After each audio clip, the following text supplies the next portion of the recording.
Bismillahirrahmanirrahim. Assalamualaikum warahmatullahi wabarakatuh. Waalaikumsalam warahmatullahi wabarakatuh. Yang kami hormati rekan-rekan guru sekalian yang berkenan hadir pada pagi hari ini, kami ucapkan terima kasih dan selamat datang. Agenda pada hari ini kami bertiga dari CBP Calon Penggerak Angkatan 9 SMK Negeri 1 Kota Raja bersama saya Eni Anita Kawati, Ibu Zahra lain dan Ibu Rita Mayani. Pagi hari ini kita akan menyebarkan sesuai judul, menyebarkan pemahaman dan penerapan pengalaman budaya positif di sekolah. Dan selamat datang sekali lagi saya ucapkan, kami ucapkan dan terima kasih atas kehadirannya. Selanjutnya kita buka saja agenda pada pagi hari ini dengan bersama-sama melakukan ke sekolah. Selanjutnya, apa itu budaya positif? Nah, akan langsung saja disampaikan oleh rekan kami Ibu Zahra ISD. Pada beliau dipersilakan. Oke, bismillahirrahmanirrahim. Assalamualaikum warahmatullahi wabarakatuh. Waalaikumsalam. Semangat pagi semuanya. Alhamdulillah, terima kasih atas kehadirannya pada hari ini dalam acara diseminasi budaya positif yang kami laksanakan. Terima kasih juga atas kerjasama dari Bapak dan Ibu, terutama Bapak Ibu wali kelas dan guru BK. Alhamdulillah semuanya ini Bapak Ibu wali kelas. Jadi untuk tugas CGP kami melaksanakan diseminasi. Kita sama-sama sharing kemudian masalah budaya positif yang selama ini memang agak asing di telinga kita, dan kami yakin bahwa memang ini juga sangat penting untuk kita sebagai guru ilmunya, terutama ketika kita bagaimana menghadapi siswa-siswi kita. Nah, di dalam budaya positif ini ada beberapa konsep inti nanti yang akan kami bahas. Yang pertama, di konsep inti budaya positif ini ada perubahan paradigma dan stimulus respon. Jadi ada paradigma stimulus respon, nanti setelah itu kebutuhan dasar manusia, posisi kontrol guru, disiplin positif, keyakinan kelas, dan segitiga restitusi. Nah, untuk yang perubahan paradigma stimulus respon, kebutuhan dasar manusia, dan posisi kontrol nanti saya akan sampaikan. Karena kami di sini kan JDP-nya bertiga. Jika kami nanti melaksanakannya dengan saya laksanakan semuanya pemaparannya sendiri, besoknya Ibu Anita sendiri, lusanya Ibu Rita sendiri, itu akan memakan waktu banyak. Otomatis kegiatan pembelajaran juga akan terbengkalai. Jadi kami mengambil inisiatif untuk mengadakan kolaborasi kepada saja caranya. Artinya kami bagi-bagi materi, bagi-bagi tugas. Ibu Zahra mengambil, ya silakan membahas materi yang ini, nanti saya yang ini dan yang Ibu Rita yang ini. Nanti kemudian kita lanjutkan dengan sesi diskusi dan tanya jawabnya. Oke, kita mulai saja. Jadi ada yang namanya paradigma stimulus respon. Artinya apa? Selama ini kita berpikiran ada salah konsep di otak kita mengenai teori kontrol itu. Selama ini kita beranggapan bahwa yang namanya teori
justru kacau keadaannya.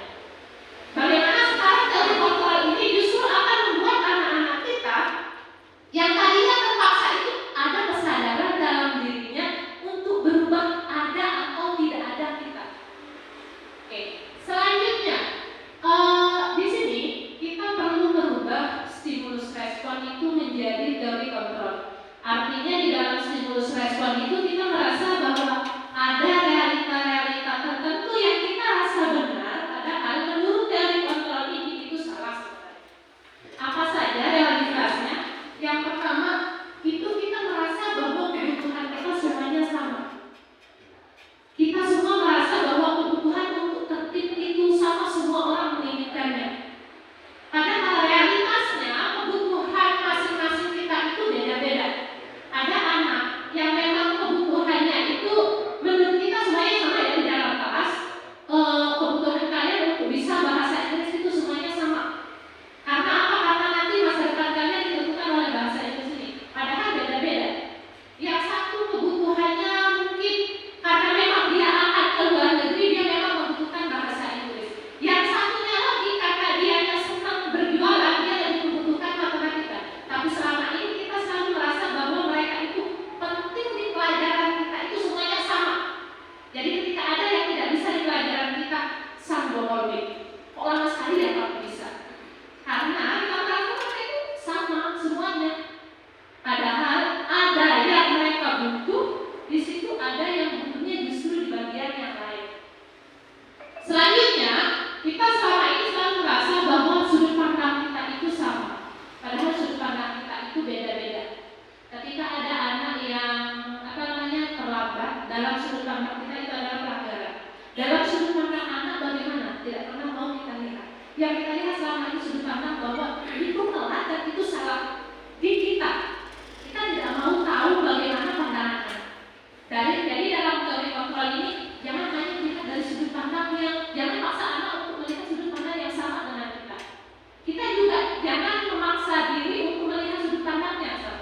Jadi kalau sudut pandang itu memang beda-beda satu dengan yang lainnya, kita akan mencoba untuk memposisikan diri. Kemudian selanjutnya ada kita mencoba untuk mengubah orang agar bukan sama dengan kita, itu sama dengan yang tadi. Jadi kita paksa orang lain gitu bahwa sudut pandang kita itu harus sama, bahwa telat itu memang benar-benar hal yang salah. Padahal di beberapa bagian itu bisa saja dibenarkan, kondisional mungkin dan seterusnya. Selanjutnya kita sering melihat bahwa perilaku buruk itu dilihat sebagai suatu kesalahan. Padahal dalam teori kontrol itu semua perilaku itu memiliki tujuan. Artinya tidak mungkin mereka melakukan sebuah kesalahan jika mereka tidak punya tujuan. Nanti kita bahas kemudian ada beberapa motivasi untuk melakukan perilaku menyimpang. Kemudian selama ini kita selalu merasa bahwa orang lain itu akan bisa mengontrol kita. Padahal dalam teori kontrol hanya kita yang mampu mengontrol diri kita. Jadi ditanya ikut alur. Peraturan ke kiri kita ikut ke kiri. Peraturan ke kanan kita ikut ke kanan. Padahal yang mampu mengontrol semuanya itu adalah diri kita sendiri. Kalau memang itu adalah sesuatu yang salah, ya salah. Kalau itu memang sesuatu yang benar, ya benar. Hanya kita sebenarnya yang bisa melakukannya. Tapi tidak bisa dengan bisikan yang di sebelah kita mulai berubah. Ya dalam posisi kontrol ini yang harus kita kuatkan. Kemudian selanjutnya juga ada pandangan kita bahwa saya yang bisa mengontrol orang lain. Padahal dalam teori kontrol itu kita tidak bisa mengontrol orang lain. Nah ini dalam kaitannya dengan tadi kita dengan siswa kita. Kita tidak bisa mengontrol siswa-siswa kita pada dasarnya. Adanya kita memaksa mereka selama ini. Dalam teori kontrol itu kita tidak bisa. Jadi kita harus merubah mindset kita selama ini. Kemudian pemaksaan, kita merasa bahwa pemaksaan itu akan ada pada saat bujukan kita gagal. Artinya ketika kita sudah membujuk anak-anak, ternyata mereka itu tidak mau juga, kegagalannya aja kita paksa. Memang kita kadang-kadang begitu, pelan kita ngomong anak lama-lama baru kita paksa.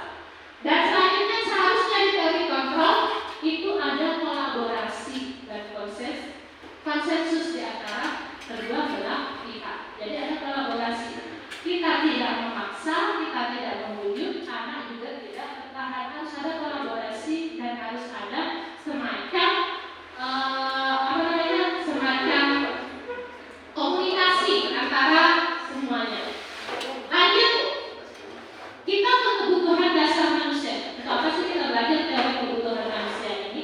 Kita belajar kebutuhan dasar manusia ini agar kita tahu selama ini motivasi anak-anak kita ketika melakukan pelanggaran, mereka itu memiliki kebutuhan dasar yang ingin mereka penuhi. Kebutuhan dasar yang ingin mereka penuhi itu seperti apa selama ini? Menurut Maslow, kebutuhan itu menjadi dasar terbentuknya motivasi pada diri. Nah, jika kita mampu mengenali motivasi yang ada pada anak-anak ini, gampang kita giring. Gampang kita luruskan. Jadi karena adanya motivasi pada diri ini, individu atau anak ataupun kita akan berusaha untuk memenuhi kebutuhan kita ataupun murid kita akan berusaha untuk memenuhi kebutuhan diri mereka ketika kita mengetahui apa kebutuhan kita, motivasi perilaku kita. Selanjutnya next. Oke, ini dia kebutuhan dasar yang ada di dalam diri manusia. Ada pertama kebutuhan bertahan hidup namanya. Contohnya seperti apa kebutuhan bertahan hidup ini? Kalau anak-anak kita ketika ada yang mendorongnya satu, dia melawan. Itu kebutuhannya bertahan hidup, dia tidak mau diinjak. Akhirnya terjadi perkelahian. Apa yang berusaha oleh salah satunya untuk penuhi sehingga akhirnya mereka berkelahi, kebutuhannya untuk bertahan hidup berusaha dia penuhi. Yang satunya tadi seandainya yang didorong ini tidak melawan, maka tidak akan ada perkelahian, akan biasa saja berjalan seperti biasa. Tapi ketika dia merasa oh saya harus bertahan, ada dalam dirinya kebutuhan untuk bertahan hidup, maka dia akan melawan, dia nggak mau kalah. Terjadilah konflik kemudian. Selanjutnya ada kebutuhan akan kasih sayang dan rasa diterima. Nah, ini biasanya pada anak-anak yang soal, kemudian beberapa dan sebagian besar saya yakin di siswa-siswa kita akan melihat latar belakang kita, mereka dari anak-anak broken home ya. Rata-rata akhirnya anak yang seperti itu mengekspresikan dirinya di sekolah karena kebutuhan akan rasa kasih sayang mereka itu kurang dari rumahnya, akhirnya disalurkannya di sini. Kemudian karena di rumahnya ibu tirinya, di sana bapak tirinya, akhirnya anak yang merasa di sini dia tidak diterima, di sana juga dia tidak diterima. Disinilah dia kemudian mengekspresikan dirinya. Dan biasanya itu bentuknya itu negatif kan? Agar dia merasa disayangi, dipanggil terus setiap hari, akhirnya bagaimana? Dia kaget belakang, dia besok dipanggil lagi. Jadi dia butuh perhatian. Selanjutnya ada kebutuhan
Kemudian dari yang terakhir kebutuhan akan penguasaan. Ini biasanya pada anak-anak yang show up, calon leader memang dia membutuhkan kebutuhan untuk penguasaan ini.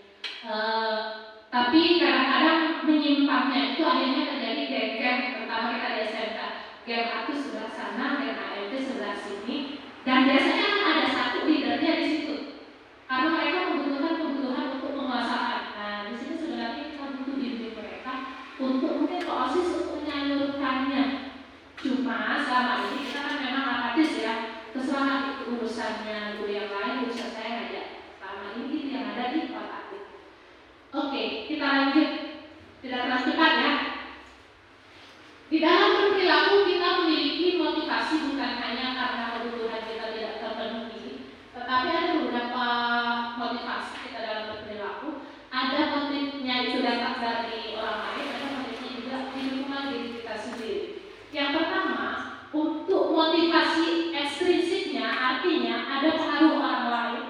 Itu untuk menghindari ketidaknyamanan atau hubungan. Nah, ada anak-anak yang berperilaku itu mereka tertib karena mereka tidak mau dihukum. Ada anak yang seperti itu.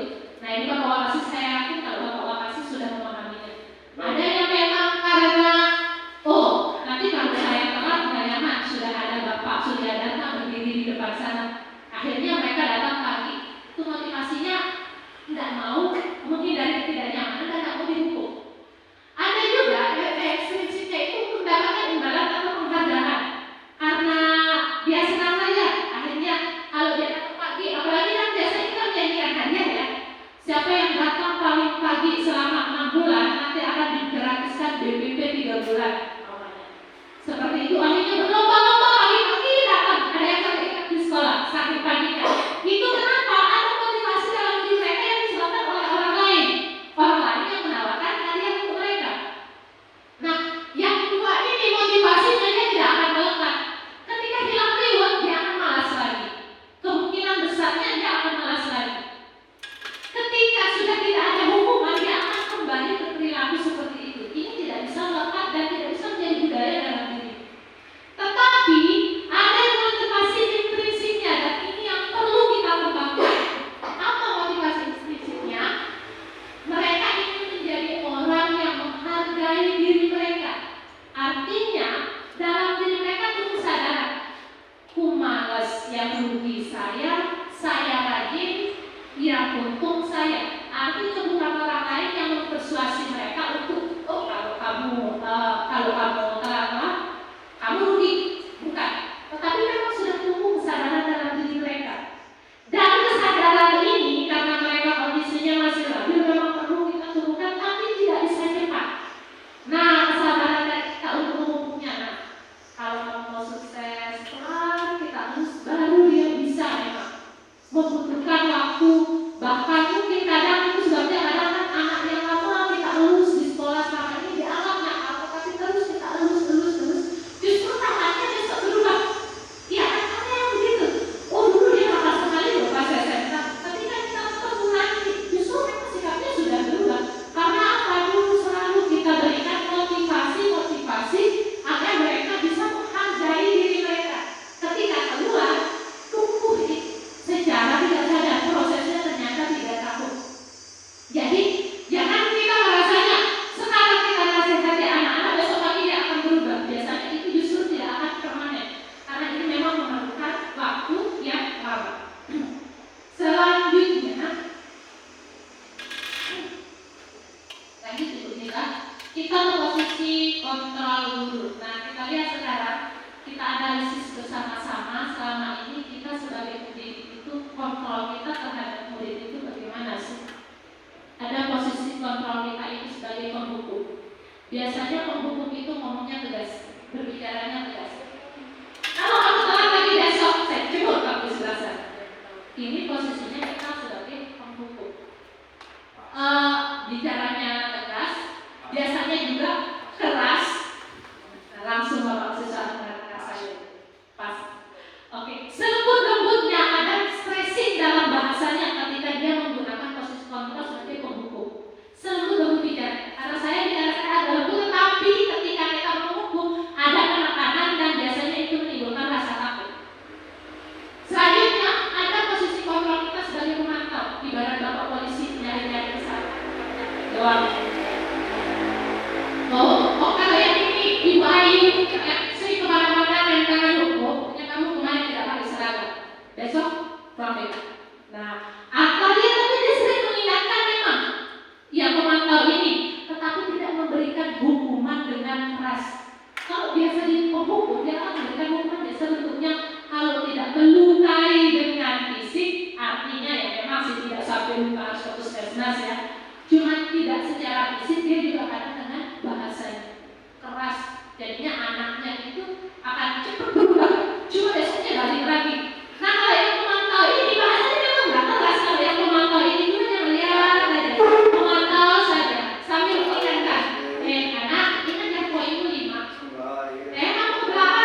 posisinya sebagai teman, anak-anak akhirnya merasa bahwa mereka itu setara dengan kita, akhirnya kebablasan.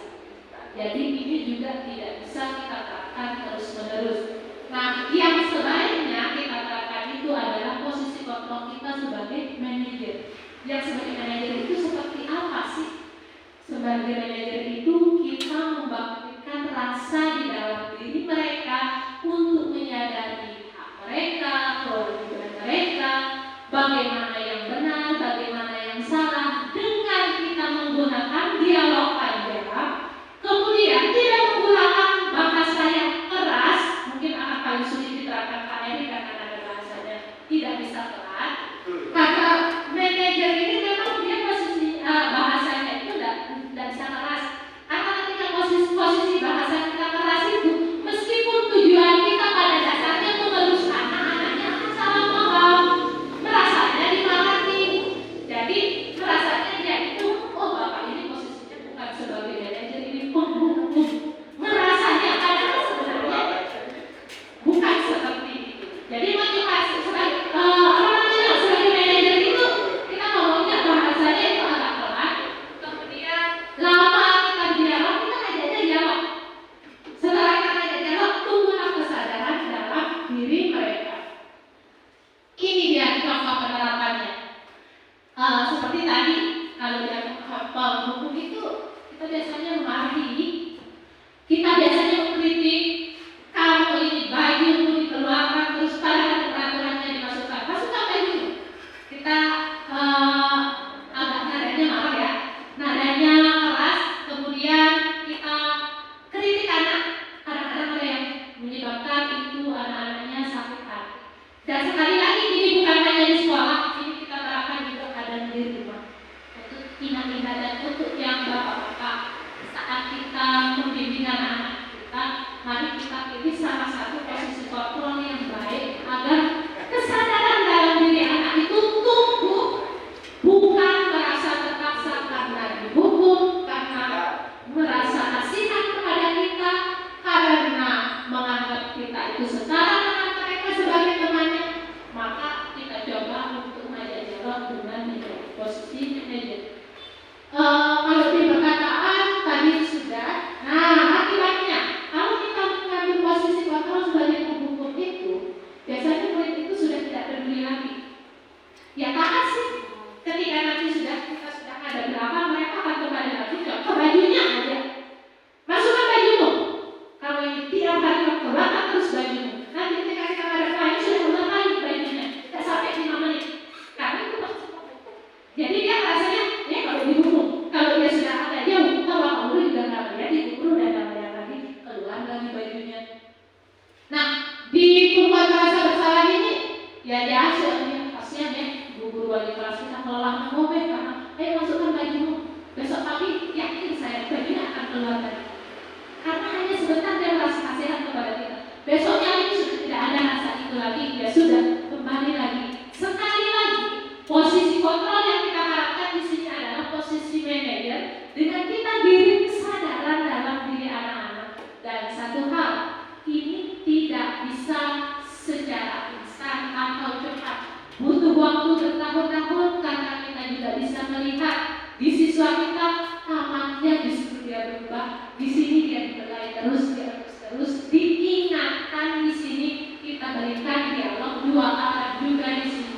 Penumbuhan kesadaran dalam diri mereka itu pelan dan lama, tetapi meskipun lama, setelah itu akan melekat tanpa ada yang memaksa, tanpa ada yang dari siapapun, akan bisa mereka ekspresikan dalam diri mereka, akan berpengaruh pada perilaku mereka.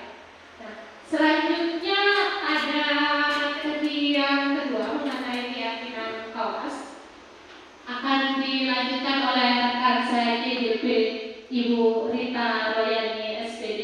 Karena tadi posisi kontrol sudah selesai dan motivasi perilaku manusia, untuk sesi dialognya nanti mungkin di akhir saja setelah materi tuntas. Selanjutnya saya berikan kesempatan kepada rekan saya IDP ke-9 juga Ibu Rita Royani SPD. Pada beliau dipersilakan.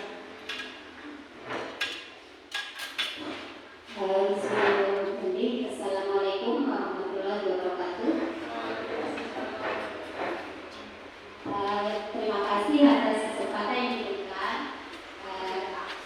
Tadi sudah dibahas tentang perikontrol. Kemudian sekarang kita akan bahas tentang keyakinan kelas. Dimana untuk keyakinan kelas ini merupakan nilai-nilai kebajikan universal yang berkembang tanpa membedakan suku, agama, ras, negara, dan sebagainya. Melalui keyakinan kelas ini diharapkan murid dapat memiliki motivasi internal dalam berperilaku baik.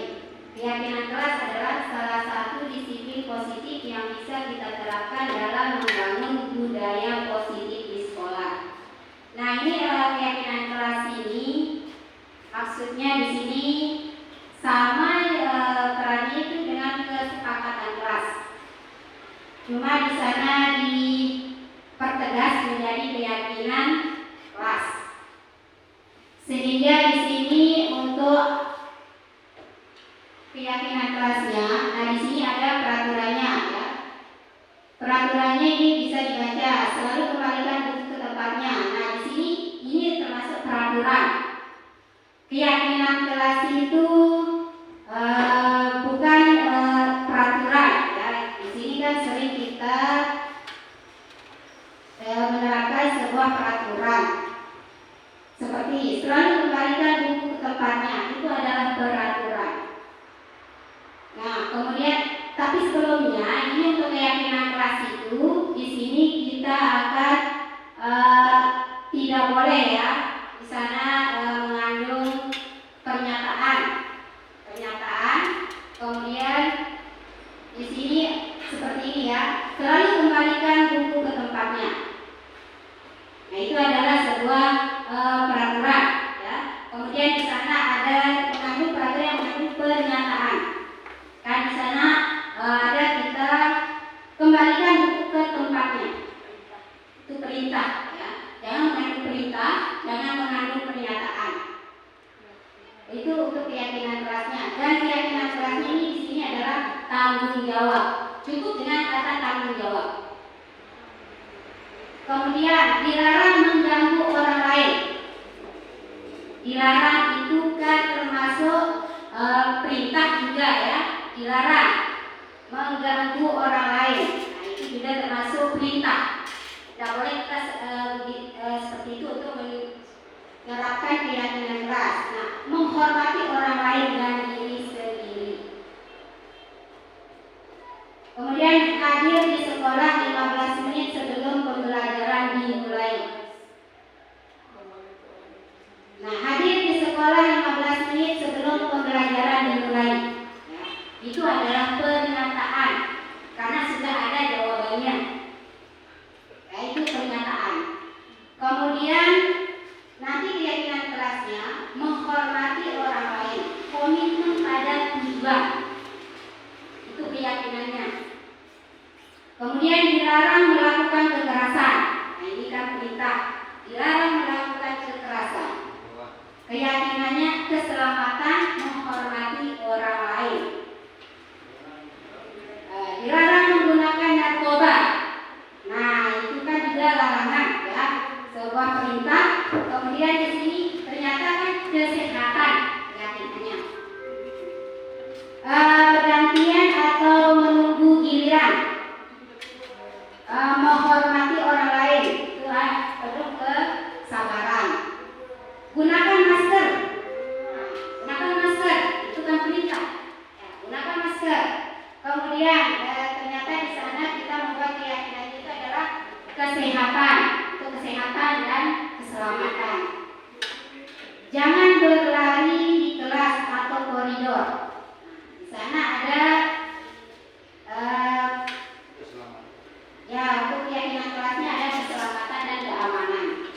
Nah ini untuk keyakinan kelasnya. Jadi keyakinan kelas itu apalagi untuk guru BK, untuk guru wali kelas ya, di sana harus membuat yang namanya keyakinan kelas. Di sini untuk keyakinan kelasnya itu harus kata-katanya tidak terlalu panjang, yang penting bisa diingat oleh siswa.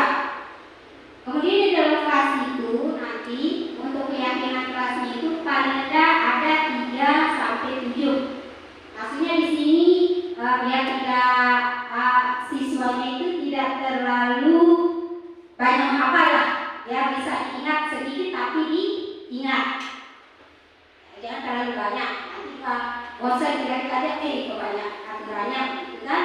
Nah, sehingga dia bisa diingat sama siswa.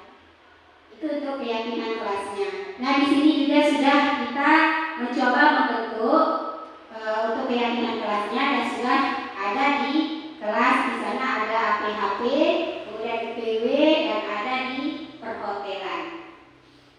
Jadi di sana setiap yang dilakukan siswa di sana itu kita akan mengingatkan dia apa kesepakatannya kemarin. Misalnya kan kalau kita buat disiplin, berarti dia ingat kan? Dia ingat tidak dia kata-katanya panjang yang membuat orang bisa malas lah untuk menghafal gitu. Ini adalah bentuk kerja kami, ya. Di sini untuk membuat keyakinan kelasnya. Kemudian nanti di sana untuk keyakinan kelasnya. Nah, di sini ada testimoni dari siswa. Ternyata di sini setelah Assalamualaikum warahmatullahi wabarakatuh. Perkenalkan, nama saya Widya Sekolah Muhammad. Kami telah melaksanakan keyakinan kelas yang luar biasa. Bismillahirrahmanirrahim. Assalamualaikum warahmatullahi wabarakatuh. Nama saya Muhammad Nadia dari kelas 10 PW. Kami telah menerapkan keyakinan kelas yang menyenangkan. ini adalah ternyata pendapat daripada siswa. Tapi di sini, aturan dalam membuat keyakinan kelas itu yang pertama ya caranya nanti dirembukan dikasih siswa, misalnya kertas ya, semua siswa dikasih kertas atau bisa membentuk sebuah kelompok. Nah, nanti biarkan mereka menulis apa unek-uneknya itu, ya, apa yang dia inginkan tanpa kita ada tekanan. Silahkan dia menulis, misalnya dilarang tidak dilarang bawa HP, gitu kan? Biarkan mereka menulis semaunya dulu, gitu ya. Kemudian setelah itu baru kita nanti suruh dia, misalnya buat berkelompok lah, gitu ya. Dari berkelompok itu silahkan dibuat apa maunya lah, sebebas mungkin lah mereka berekspresi apa maunya, ya tanpa ada tekanan. Itu cara yang pertama. Ya, biarkan mereka yang menentukan apa maunya. Misalnya sebelum 15 menit sarapan. Nah, sebelum belajar 15 menit kita sarapan, gitu kan? Biarkan mereka mengeluarkan apa yang mereka inginkan dulu. Kemudian nanti setiap kelompok itu disuruh tempel segala pendapatnya. Pendapatnya itu dari misalnya kelompok 1, kelompok 2, kelompok 3, kelompok 4. Ya. Setelah itu baru kita periksa satu-satu apa maunya dari anak tersebut, sehingga nanti dikelompokkan mana nanti kan ada yang sama-sama itu dikelompokkan jadi satu. Nanti akan sehingga akan terbentuk sebuah keyakinan kelas. Misalnya nanti banyak nanti ada kata disiplin, gitu kan? Nanti ada kata ditemukan nanti kalau sudah kita kasih anak itu untuk berekspresi, mengeluarkan segala apa unek-uneknya, nanti dengan sendirinya kita akan menemukan sebuah kata untuk keyakinan kelas. Yaitu untuk apalagi untuk wali kelas ya. Itu bisa sangat diharapkan untuk membuat yang namanya keyakinan kelas. Ya nanti pas ada sebuah masalah bisa kita mengarah ke keyakinan kelas yang sudah dibentuk. Jadi kita punya arah dan tujuan. Ya mungkin itu aja yang bisa saya sampaikan. Nanti kita sesi pertanyaannya dari kalian. Kemudian di sini untuk selanjutnya materi selanjutnya akan disampaikan oleh tentang disiplin positif, disampaikan oleh rekan kami CGP juga atas nama Eni Anita Egawati. Kepadanya disilakan. Terima kasih. Assalamualaikum warahmatullahi wabarakatuh. Ya, biar tidak jenuh kita ice breaking dulu. Mendengarkan pemaparan materi pertama, kedua, pelajaran ketiga, lama-lama jenuh nanti ya. Baiklah Bapak Ibu sekalian, kita coba ice breaking untuk menyegarkan kembali suasana dan untuk kita. Di sini gamenya adalah berhitung, ya. Setiap orang nanti ada ahli, misalnya ahli satu, nyebutkan nama satu. Kemudian saya minta pas angka ketiga dan lipatannya tidak menyebutkan angka tetapi dot. Berhitung dot. Kita coba ya. Nah, biar ada apa ini? Kita coba mulai lagi. 1, 2, 3, 4, 5. 6. 6 adalah lipatan 3. Oke. Oke. Kita ulang dari Pak Heri. 2, 5. Loh. 4 ada 4. 5.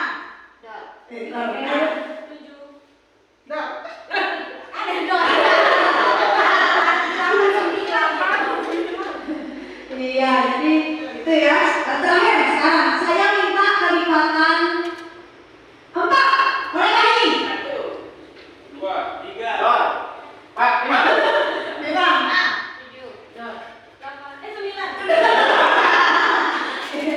Ini permainan konsentrasi ternyata sudah mulai agak tidak konsentrasi ya, tapi mudah-mudahan dengan SDG yang singkat tadi bisa menyegarkan kembali mata kita ya, dan semangat kita. Baiklah Bapak Ibu, izinkan saya menyampaikan dan meneruskan materi tentang budaya positif.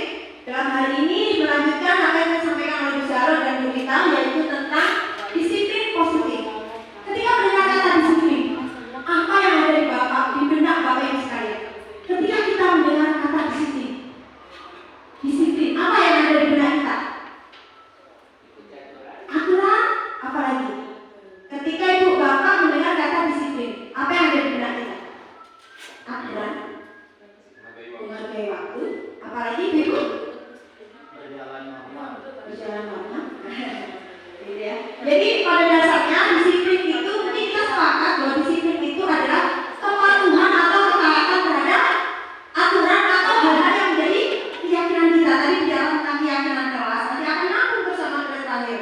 Nah tadi apa sih perbedaan aturan dan keyakinan tadi ya? Kalau peraturan itu biasanya dua pihak, sama seperti kita memakai helm. Kita memakai helm kalau tidak pakai kita kan? Kalau di kendaraan, misalnya kalau kita berkendara sepeda motor kita tidak pakai helm jalan raya, biasanya kita akan kena tilang. Siapa yang membuat peraturan tilang? Polisi, pemerintah. Itu namanya aturan. Ketika kita tidak mengikuti maka kita kena hukuman. Berbeda dengan keyakinan kelas atau kesepakatan kelas yang disampaikan oleh Bu Rita tadi, kesepakatan itu adalah aturan yang disepakati. Bahasanya seperti itu. Aturan yang disepakati oleh dua belah pihak. Dan kemudian nanti jadikan keyakinan. Dan apa keyakinan itu? Nilai-nilai kebajikan. Tadi sampaikan Bu Rita ada disiplin, kemudian ada menghormati. Itu adalah nilai-nilai kebaikan yang ada di dalam sebuah aturan atau kesepakatan tadi. Nah, bicara tentang disiplin, ya tadi ya kepatuhan. Ada disiplin itu tidak semuanya positif. Ada orang yang disiplin patuh, taat, tetapi pada sesuatu yang negatif. Dan kita bicarakan di sini berkaitan dengan budaya positif. Maka disiplinnya adalah disiplin positif. Apa itu? Pendekatan untuk menerapkan disiplin dari dalam diri anak tanpa hukuman dan hadiah. Nyambung lagi dengan apa yang disampaikan oleh Zahra. Jadi di sini itu menerapkan disiplin dari dalam diri kita sendiri, yaitu motifnya adalah motivasi intrinsik ya. Tanpa memperhitungkan apakah dia akan dihukum atau dapat penghargaan. Tadi tidak ada unsur iming-iming hadiah, tidak ada unsur ketakutan atas hukuman, tapi murni memang di dalam dirinya sudah tertanam nilai-nilai itu.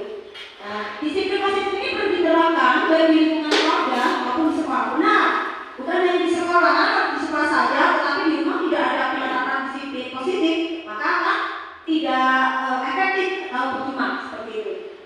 Dan dengan menerapkan disiplin positif diharapkan tindak kekerasan dapat dihindari. Kita menuju ke sekolah ramah anak, di mana sekolah ramah anak ini tidak boleh lagi ada hukuman. Maka yang harus kita terapkan adalah disiplin positif. Nah ini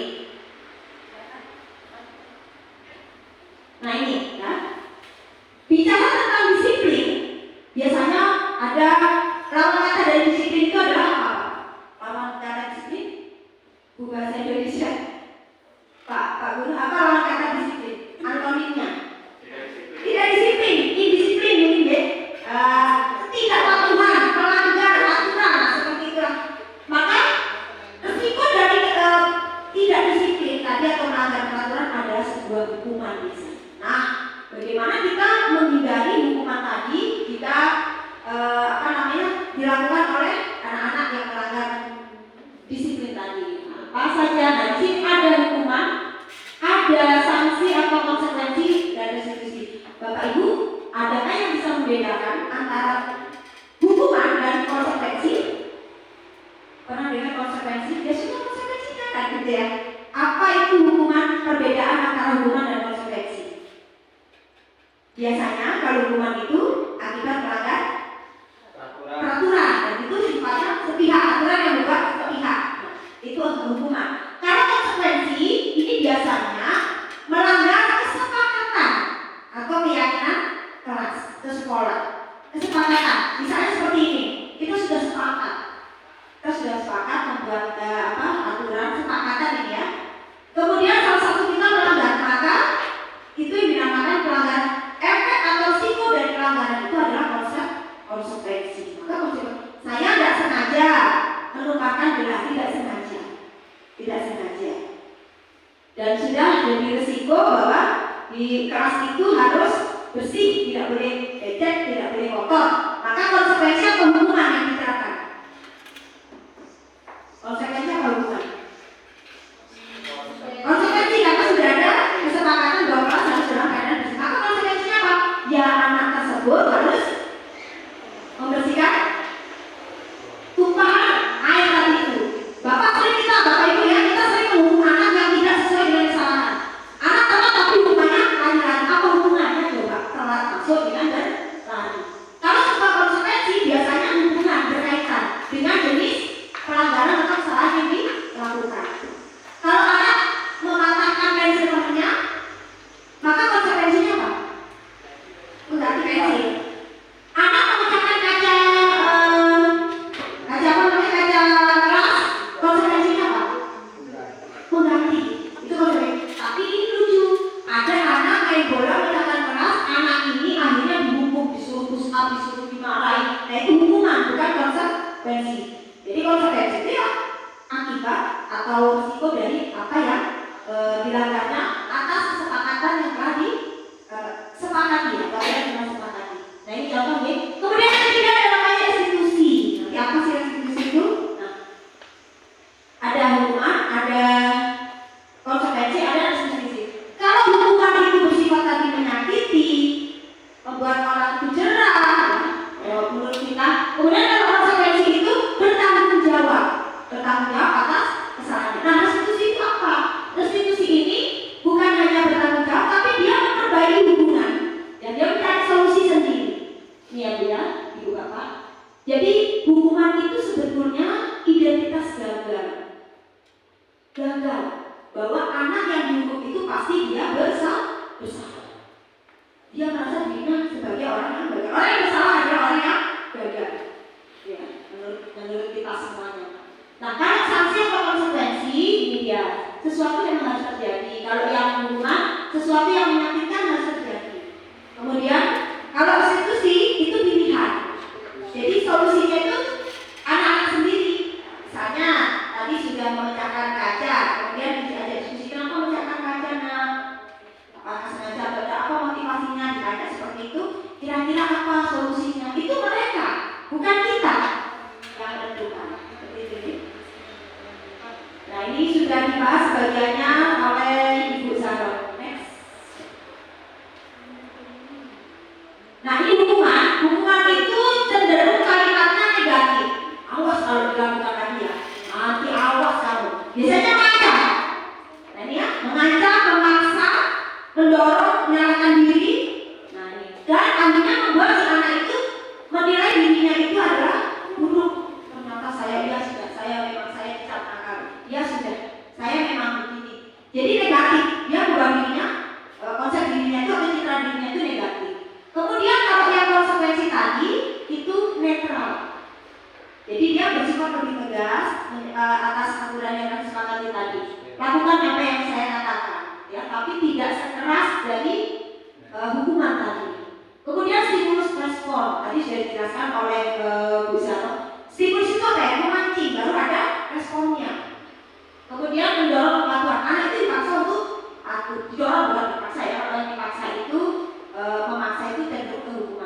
dari kalimat yang dipilihnya, kemudian sampai dampaknya pun dia akan positif.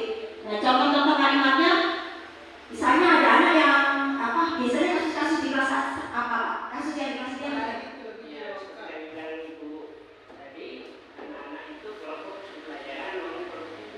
Oke, ya. Kalau yang Bapak hadapi di pelajaran Bapak biasanya apa kendalanya?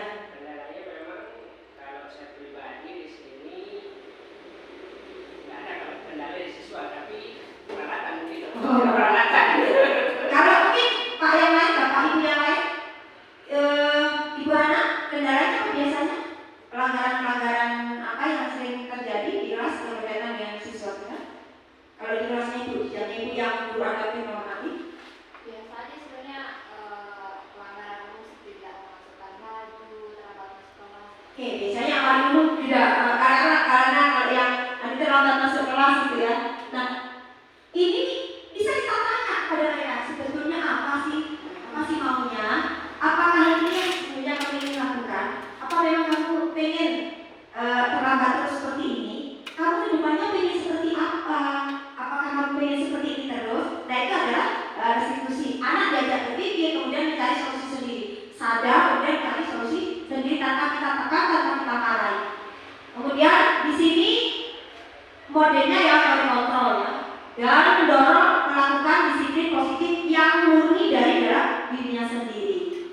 Dan konsep diri kuat, anak itu menjadi tidak terus disalahkan, tidak dipojokkan, tidak disudutkan. Dia merasa, oh ternyata saya dihargai walaupun saya melakukan kesalahan, ternyata saya masih disayangi. Nah itu, saya masih dihargai, masih apa istilahnya ya, dipeluk, masih seperti itu ya. Nah ini lanjutannya dari yang tadi.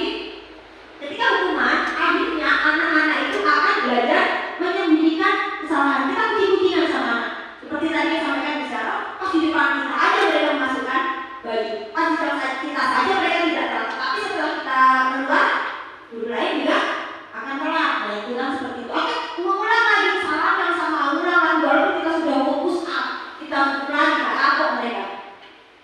Kemudian kalau konsekuensi anak-anak itu bisa menjadi taat peraturan, tapi hanya taatnya itu karena takut dihukum, masih motivasinya itu karena takut dihukum ya.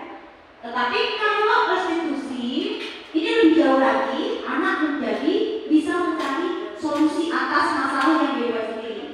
Apa solusinya jika kamu telah masuk, kira-kira solusinya apa? Gitu ya, kita tanya seperti itu. Dan ini dan lainnya, mencoba mengontrol anak dalam perbuatan negatif, biasanya ada denda. Denda itu termasuk hukuman. Ada denda, membayar atas kesalahan atau apa ya istilahnya? Denda, nama lain denda apa ya?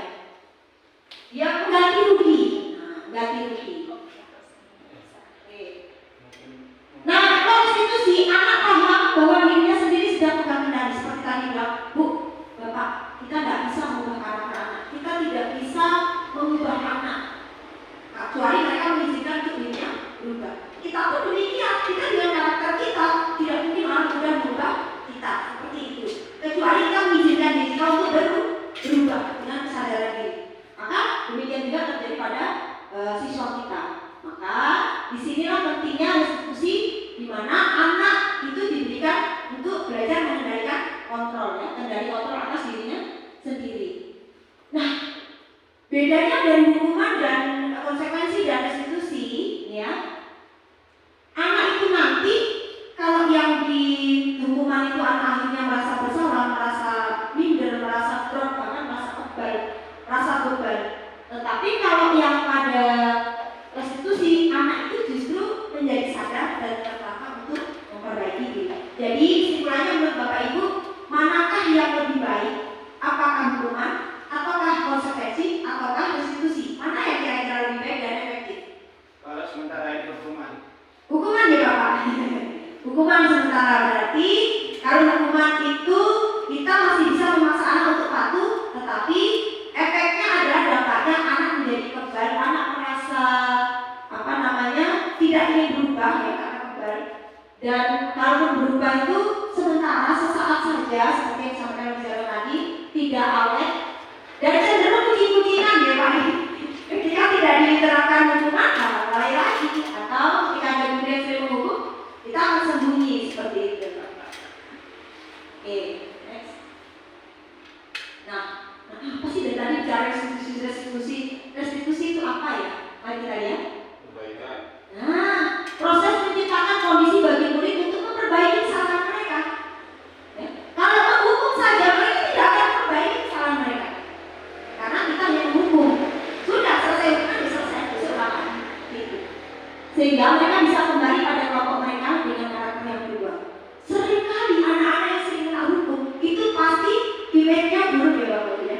Pasti image-nya buruk di mata teman-teman yang anak nakal, anak suka dihukum, nah seperti itu. Image-nya buruk. Maka cenderung anak-anak yang rajin, anak-anak yang menurut orang penilainya adalah baik karakternya, tidak mau menerima. Pasti akan dijauhi. Ketika belajar kelompok harus seperti itu. Seperti itu ya, biasanya akan dijauhi.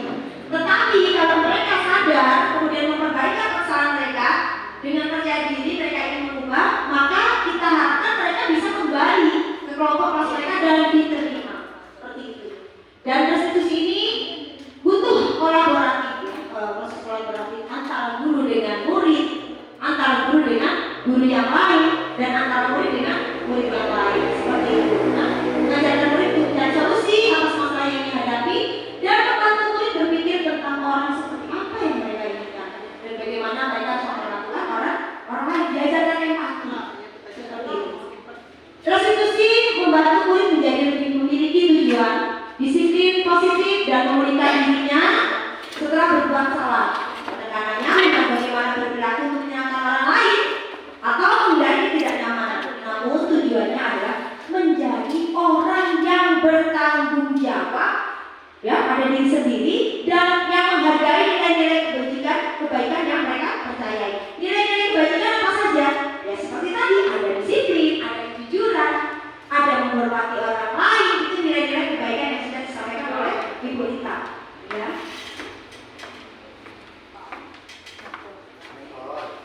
Nah, ini beda ketika guru memberikan hukuman dengan guru menerapkan restitusi. Ketika guru menerapkan hukuman, ya sudah, kamu bersalah, saya hukum, setelah ini saya harap kamu tobat, kamu kapok, kamu jelas tidak melakukan lagi. Itu kan. Tetapi kalau restitusi kita melakukan kucing ya, kucing.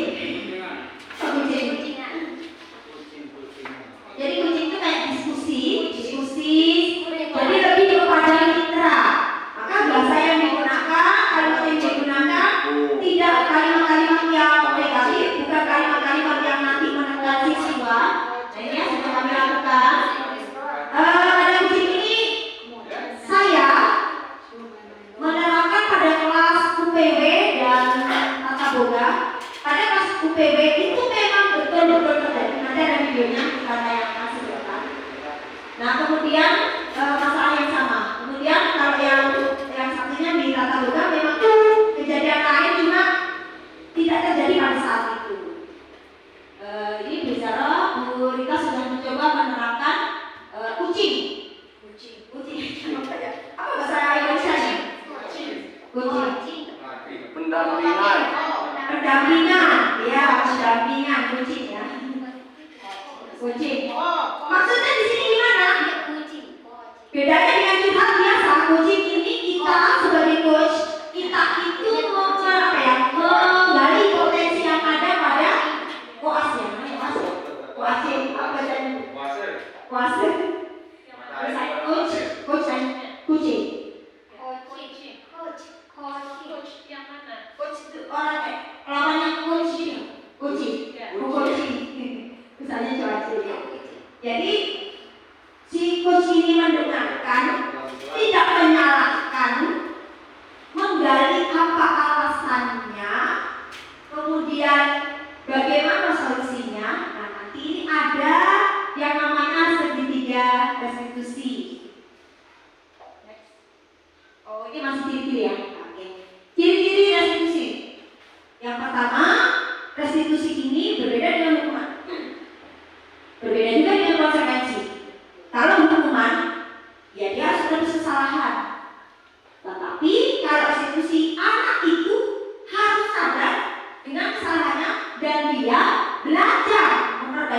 belajar dari kesalahan atau pengalaman yang telah dia alami. Kemudian restitusi ini memperbaiki hubungan.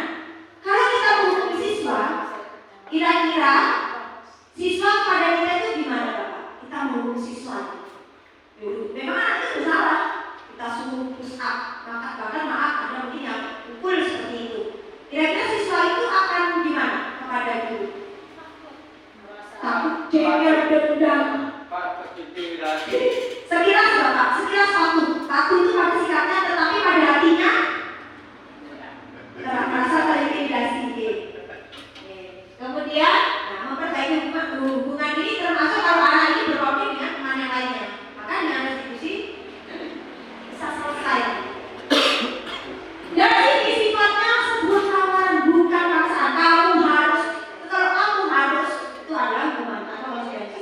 Tetapi kalau restitusi kita menawarkan, menurut kamu, kira-kira apa yang bisa kamu lakukan untuk memperbaiki kesalahan? Kita menawarkan, menanyakan.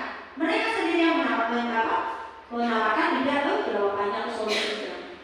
Kemudian restitusi ini menuntut untuk melihat di dalam diri sendiri, tidak menyalahkan orang lain, tetapi diri sendiri. Ya, memang saya, ya seperti itu ya, menyadari, menuntut dalam diri bukan orang lain. Yang mengontrol adalah kita sendiri.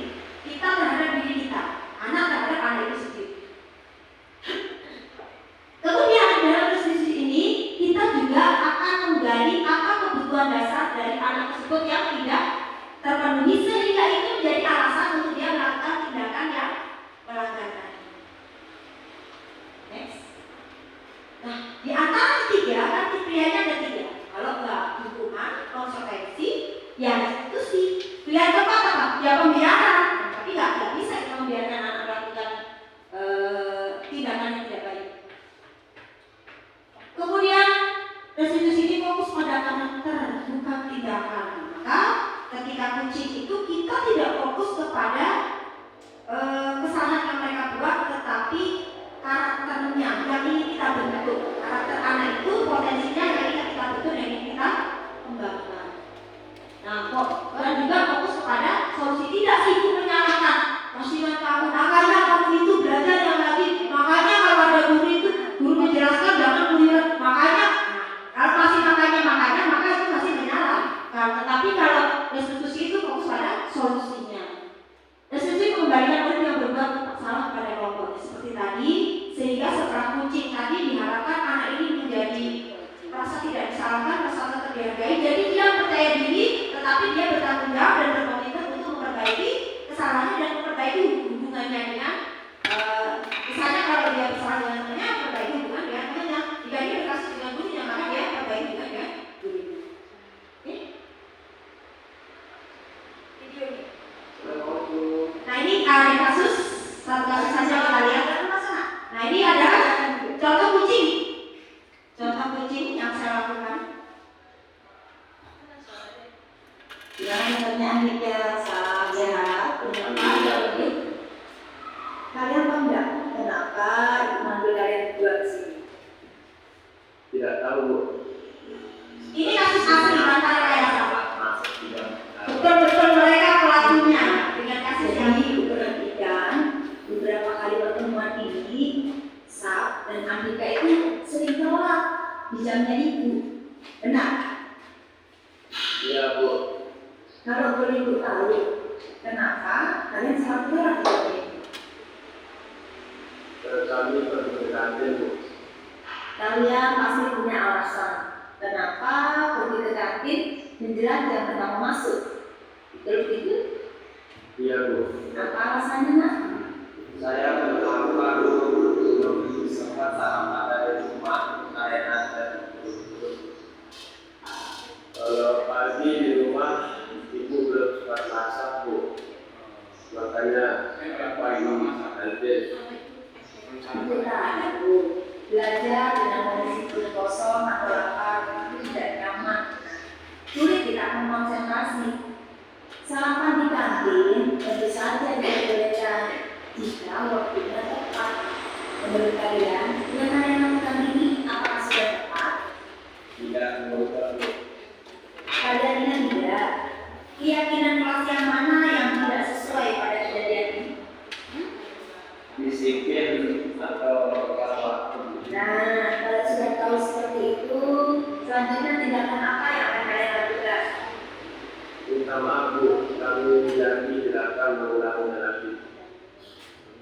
Menurut kalian, solusi apa yang bisa kalian tawarkan agar Sa dan Andika bisa tetap sarapan, tetapi tidak telat masuk di jam pertama?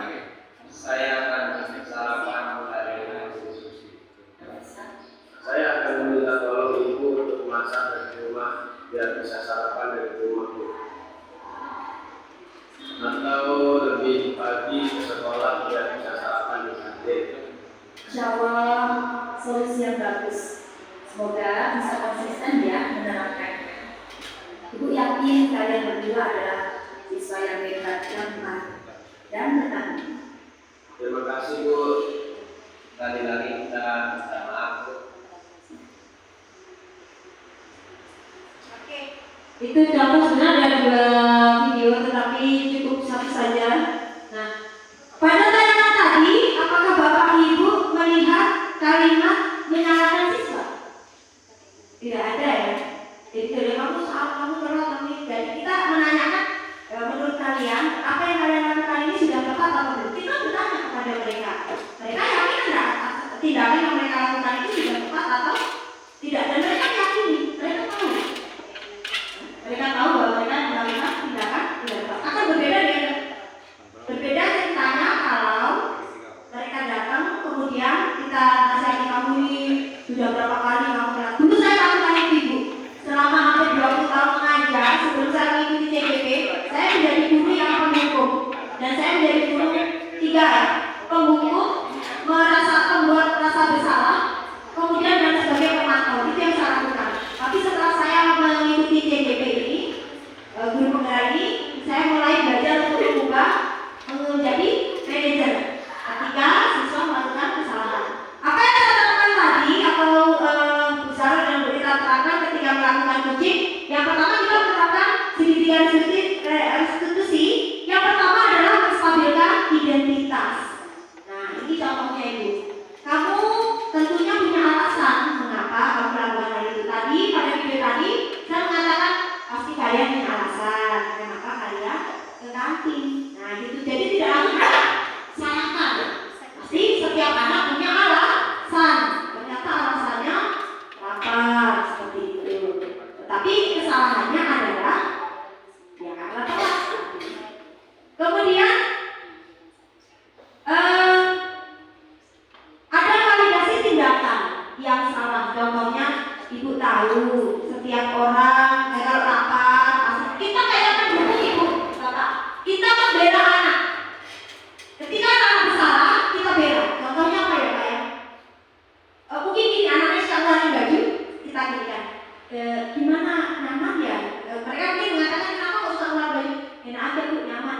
Ibu tahu mungkin kamu merasa nyaman dengan mengeluarkan baju. Jadi kita tidak salahkan mereka. Nah, setelah kita gali kita tidak salahkan. Kita cari alasannya. Tetapi baru kita akan kembali ke keyakinan keras. Jadi intinya pada segitiga diskusi ini yang pertama stabilkan identitas, menanyakan alasan ya itu tadi. Kemudian validasi tindakan yang salah, kita memaklumkan kepada mereka. Tidak apa-apa nak, sesekali memang manusia itu berbuat kesalahan itu tidak apa-apa, wajar kok. Ibu juga pernah melakukan kesalahan, Bapak guru juga pernah melakukan hal tersebut. Yakin kita dulu dari siswa juga pernah melakukan kesalahan kan Bapak Ibu? Pasti pernah kita. Jadi ketika kita mau ngomong seperti itu, anak-anak merasa tidak dihakimi. Jadi wajar saya melakukan ini. Tetapi bukan berarti kewajaran itu kita perbolehkan. Kita lari-lari ke menanyakan keyakinan keras. Tanya dalam hatinya, benar tidak apa yang dilakukan itu? Demikian Bapak Ibu. Mungkin ada yang ditanyakan. Ya, Pak Sofian makan selasi untuk sekian dan terima kasih atas perhatian Bapak Ibu sekalian. Kemudian kami buka sesi tanya jawab. Silakan. Banyak sekali. Ya, silakan Bapak.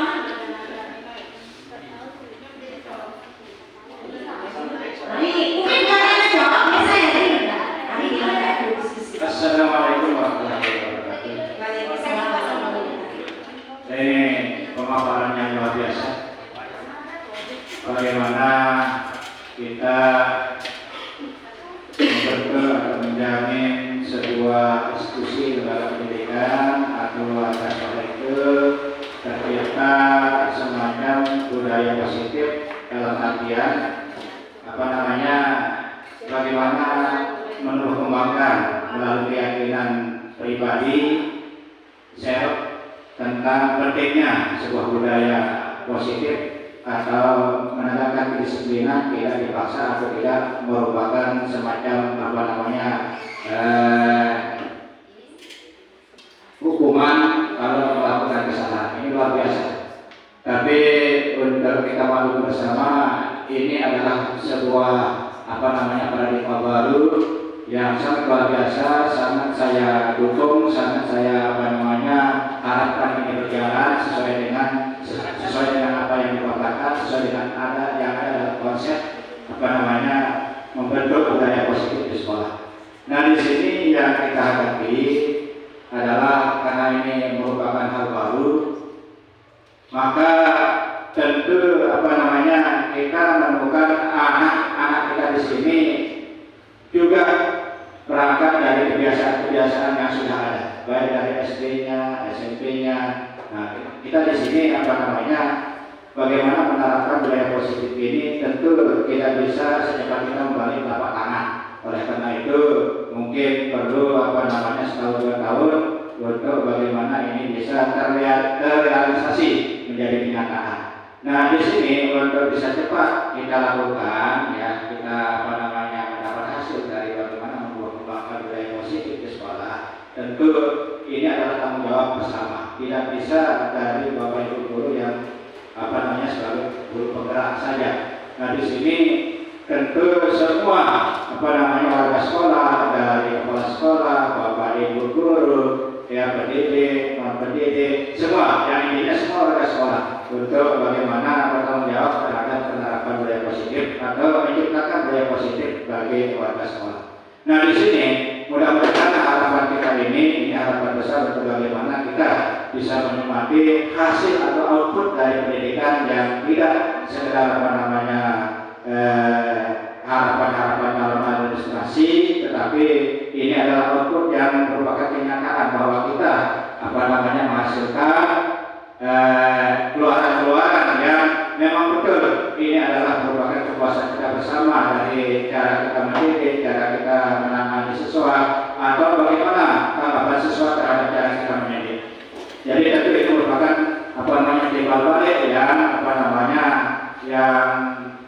seimbang antara pendidik dan yang dididik. Oleh karena itu barangkali ini pernah yang mencoba bapak ibu guru, karena ini implementasi atau konsekuensi untuk menerapkan budaya positif di sekolah ini baru beberapa gelintir dari bapak atau ibu yang mengikuti CGP, bahkan bukan CGP lagi, guru penggerak sudah ada.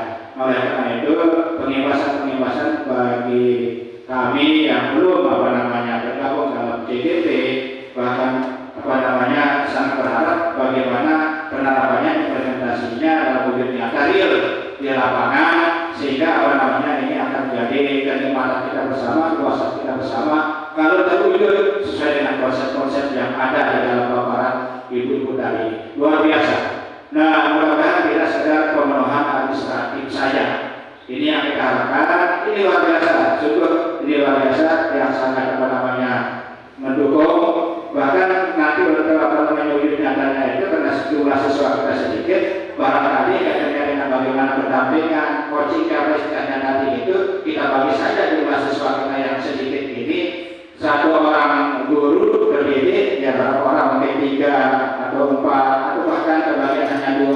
Nah, itu mungkin nanti bagaimana kita berikan semacam paradigma baru katanya dengan bagaimana juga pendidikan tidak hanya sekedar kita bisa menyampaikan bahwa kamu harus tidak sekedar itu, tapi bagaimana kita memberikan kesadaran bahwa itu memang dia butuh untuk keberhasilannya sesuai dengan melakukan nilai-nilai atau pedoman pedoman atau tatanan-tatanan yang perlu sebagai bagian untuk mewujudkan dirinya menjadi anak-anak yang sukses, anak-anak yang berhasil. Demikian barangkali dari yang saudara. Assalamualaikum warahmatullahi wabarakatuh. Waalaikumsalam. Terima kasih Bapak. Jadi Bapak Ibu sekalian ya, sekali lagi ditekankan di sini bagaimana kita semuanya, mari kita bersama-sama bertekad pertama, bagaimana kita mulai tergerak pada diri sendiri untuk berubah. Kita berubah dulu, kemudian baru kita bisa menggerakkan. Kita tidak bisa berubah orang, tetapi kita bisa menggerakkan orang lain, termasuk diri kita. Jadi pertama-tama kita harus banyak belajar, banyak sabar. Pasti ada kendala di sana, dan tidak akan semua jalan tol. Itu kalau ada kolaborasi dan butuh evaluasi secara terus-menerus. Harapan kita semuanya, mudah-mudahan adanya disiplin positif ini bisa membentuk gaya positif di SMK Negeri 1 Kota Raja. Demikian untuk nantinya, insya Allah kita akan lanjut lagi pada sharing pada materi-materi berikutnya. Terima kasih kami ucapkan kepada Bapak Ibu Guru.